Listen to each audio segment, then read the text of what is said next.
Hey, what's up, garden friends? Jeff here, Tropical Plant Party. How's everybody doing? We're good. I'm great. Sitting outside, looking at my Pulmonaria, and I want to talk about it a little bit. Pulmonaria, also known as Lungwort, the specific variety right here, right in front of me, this is called Raspberry Splash. These are an herbaceous perennial native to Europe and I think parts of Asia. They're typically grown mostly for their foliage, though the flowers are very pretty. I missed the mark. I missed the flowers, but I'll do the Google schmoogle thing. You can see the flowers right here. Aren't they pretty? Especially on this Raspberry Splash. One of the things that's awesome about this plant is that it is a shade-loving plant with very pretty flowers, though the draw to them, for me and for many people, is the foliage.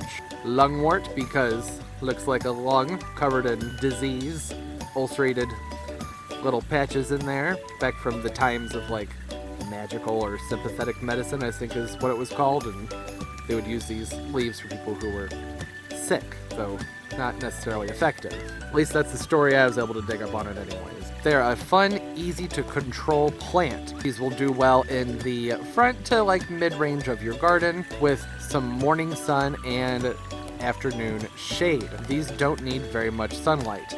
And they really don't like a ton of heat either. Here in St. Louis, I'm going to be making sure to keep mine as cool as possible. I'll be doing that by making sure it only gets morning sun, and I'm going to be transplanting them into a cocoa type basket. I have 3, one of them will be going in my garden.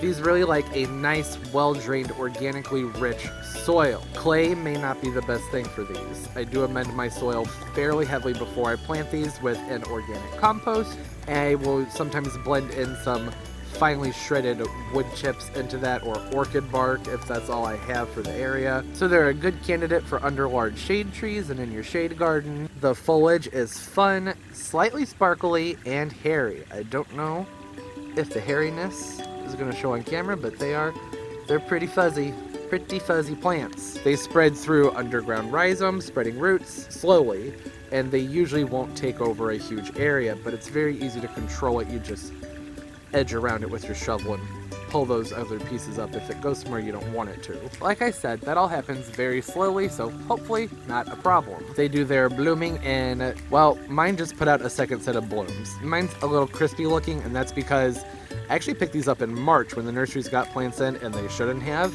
and then we had a second freeze. So it actually, I went ahead and I let it freeze back because then it came back for me and flowered all over again. And that's when I should have made this video. I'm sorry. And it's come back much larger, so I kind of reset the plant a little bit. That's how tough they are. Zones 4 to 9. Tough plant. As I mentioned before though, not a huge fan of the heat. Sometimes in the summer when the weather gets really hot and toasty out, these leaves will start to fold. I went ahead, this needs to be watered, but I left it unwatered so I could show you the folded leaves. And the new leaves come out like this too, and they unfurl and spread open, kind of like a hosta. But so there can be some yellowing within the leaves when things get too hot. The leaves can fall and droop and drop, so giving them a good drink early in the morning will be the best thing you can do to help them. And having them in a place with good airflow, that's why I said I'm going to be putting these into something with a cocoa liner, so that there's good airflow, good air circulation. It'll help keep the roots fairly cool. Sometimes that's a helpful tactic with plants that don't like a ton of heat. And then for in the ground, like I said, nice, loose, well-drained soil, early morning watering.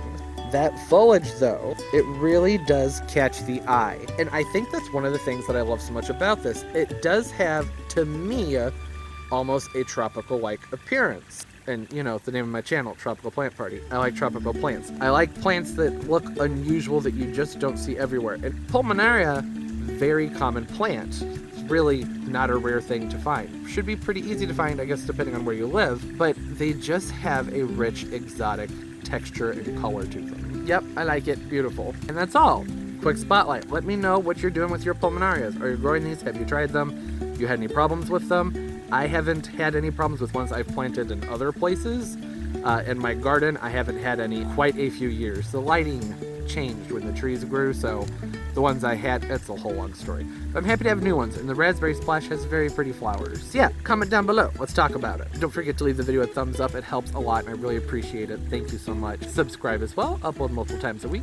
I'll link all my social media stuff down below, down there in the roots of the video. If you follow me, I'll follow you back, and we will each other's plant pictures.